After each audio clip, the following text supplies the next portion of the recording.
टाकेत बलात्कार घटनेतील पीडित विद्यार्थिनीला 15 लाखांची मदत। इगतपुरी तालुक्यातील टाकेत येथील न्यू इंग्लिश स्कूल व ज्युनियर कॉलेज टाकेत येथील इयत्ता 6वीत शिकणाऱ्या अल्पवयीन विद्यार्थिनीवर 7 फेब्रुवारी 2025 रोजी शाळेतील मुख्याध्यापक तुकाराम साबळे यांनी सहशिक्षक गोरख जोशी याच्या मदतीने बलात्कार केला। त्यानंतर सदर घटनेनंतर शाळेत गाव परिसरातील पालक ग्रामस्थांकडून मोठा उद्रेक बघायला मिळाला।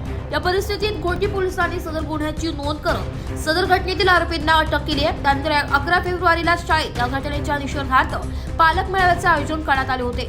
या पालक मेळाव्यात सदर घटनेतील पीडित विद्यार्थिनीला संस्थेकडून 15 लाखांची आर्थिक मदत करण्यात यावी असा पालकांकडून मागणीचा सूर होता।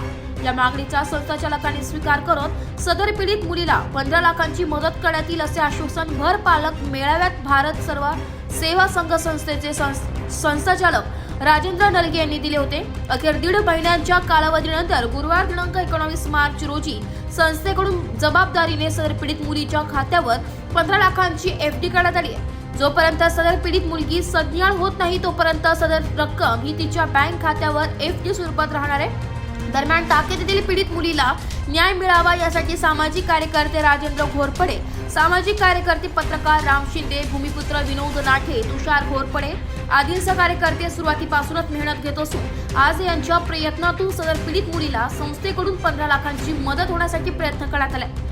दरम्यान या घटनेनंतर संस्थेने देखील या शाळेकडे चांगले लक्ष दिले असून शाळेतील पोषण आहार, पिण्याचे पाणी, CCTV camera system, kitchen shed आदींसह शाळेतील विद्यार्थ्यांना आवश्यक असणाऱ्या सुविधा, प्रगतीपथावर असणाऱ्या सुखसुविधांच्या हालचालींना सध्या वेग आलाय।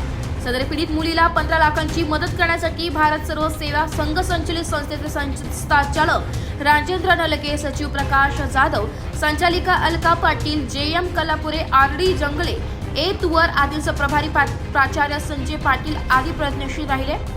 नाशिक लोकशाही न्यूज साठी प्रतिनिधी निर्मला गायकवाड, नाशिक।